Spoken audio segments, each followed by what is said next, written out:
Well, one of the big things that happened since our last interview was Takeoff from the Migos got killed in Houston, Texas. That was a rough one, man. I did Takeoff's first interview ever. You know, I did him and Quavo together in like 2013. This was back when Offset was locked up.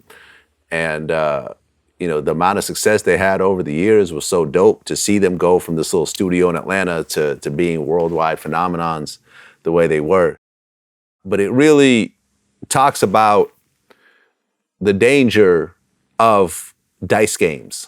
Right, man. I think they were stupid, and I always thought they were stupid because anytime we did shows or like tours, and we on tour with a bunch of other rappers, they always used to be like that, shooting dice and shit.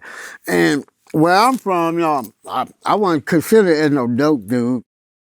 I was considered as the robber, so, you know, that shit would just been great for me to be able to catch these niggas slipping every time and bang their head.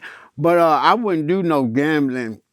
I think these young niggas just take a little shit too far when they gamble their money with another rapper and motherfuckers, there's been a lot of shit went on. Some shit we haven't heard out in the public, but I done heard some shit of motherfuckers getting their shit took and they say motherfuckers beating up each other over dice games and all kinds of shit. I just think that they crazy as hell for that. They crazy as hell for that. Well, let me ask you a question without going into any specifics at all, because you've said lots of times on this show that you used to be a robber. Have you ever robbed a dice game yourself? Yeah. Like a motherfucker in North Memphis at the car wash. Yeah, them niggas used to do that shit right there in North Memphis at the car wash. And they used to put up, but they had real money. They was the real dope niggas going to the motherfucking car wash where the junkies wiping your car down and clean your car up. And they be sitting behind the car wash and it was cut off and they shooting dice and shit. Yeah, I done ran up on niggas' ass, went up there and watched the goddamn car wash and see what's going on. And then go heavy up off and come back with my boy or something, and we go tear their ass up.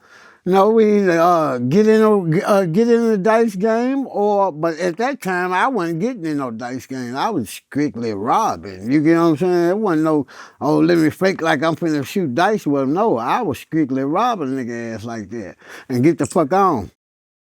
Oh yeah, no, listen, I remember I was talking to Tony Yayo about this recently. And he broke down the situation at a barbershop where he was playing dice with some dude and he was taking all his money and he was doing like the dance. You know what I'm saying? Like after you take someone's money, you're doing the I just took your money dance. Yeah, I saw that. And things got escalated and it turned into a shootout. He described it as a friendly shootout. You know, no one got hit, but it turned into that. Oh, like we was in a barbershop. I'm rolling dice with a couple of niggas I knew in the barbershop, and my man, me and him, sometimes when you roll dice and you hit a big number, you get excited. So we do the dance, we jumping around, and when you taking the motherfuckers' money and you doing this and you dancing, that shit had motherfuckers tight. They was tight. So they doing the dance, we doing the dance, motherfuckers felt the way, we take all your rent money. Right? And I knew the nigga, we was cool, but I took all his rent money. You know, he had a little size of me, no homo. And like, I took his rent money and he wanted to walk. Usually like when somebody asks for a walk, that's kind of like a sign of weakness. Like, yo, get the fuck out of here, bro. You know what I mean? That walk you might want to try to like rob me or something. Like, I give you a walk. What I'm giving you a walk for? Are you going to give me a walk? So like, say I take. Hold on. What does a walk mean? A walk is like if I take $1,000 from you. Yeah. Right? I give you, can I get a walk? I might give you back 300. Okay. But a lot of times, motherfuckers like, nah, fuck your walk. You want to keep all your money. It's gambling. Right, it's your money. You just want it. Yeah, so I didn't give a motherfucker a walk. We had words, you know, guns was drawn, boom, boom, boom. That easy. Okay. And what ultimately happened? Can you say or no? Oh, it wasn't nothing. It was just a friendly shootout. It wasn't nothing serious. It was like a friendly shootout. Yeah, it was just nobody got hit. Luckily, you know, it was these conversations. Yeah. It's just a never cease to amaze me. It was a friendly shootout. It was just a friendly shootout. And no one got hit. Nobody got hit. I know, I understand what he's saying about that too, because at the same time, that the gas, I mean the car wash, I was telling you in North Memphis, I'm trying to think of Watkins and out there in Watkins. That same, when I robbed them folks, I ended up going to South Memphis, where my cousin was in a project over there, and there used to be a dice house where you go to the house and shoot crap, but they shooting through the horn.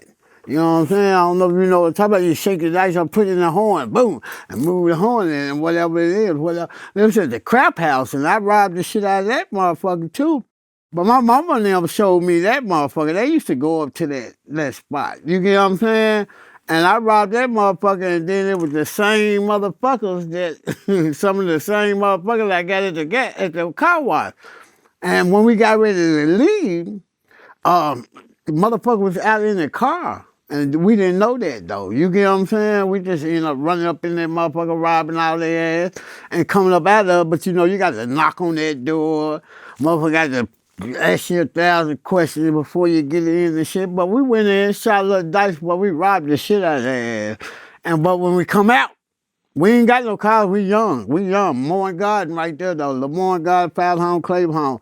We run back down that way, and we thinking we gone. Motherfucker come blasting. You know what I'm saying? They come shooting like a motherfucker behind our ass. Because where it was and where the Lamore Garden at, I don't know if you know about train.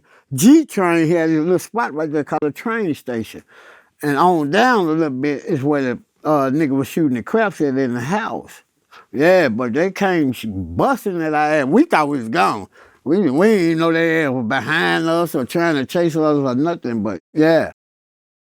Right, but you were a broke kid living in Memphis at the time. Yeah, I was a broke kid, yeah, right. Right. I mean, the Migos are multi-millionaires. Yeah, why would they, yeah. Why are you sitting there outside in Houston with a bunch of dudes that some of them you know, some of them you don't know.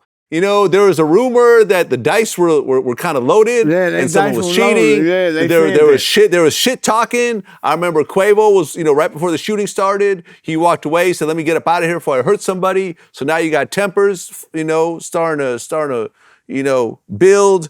They got security with guns. There's a bunch of other dudes with guns. The guy DJ Pat, who got arrested for the murder, he just bonded out. And I heard from someone that they don't really have a very good case. The police, this case is somewhat in shambles, which is why he was able to bond out. Yeah, it is. It is because they say, but it is. And I almost told you what they say. I can't say that at all. That shit. All good.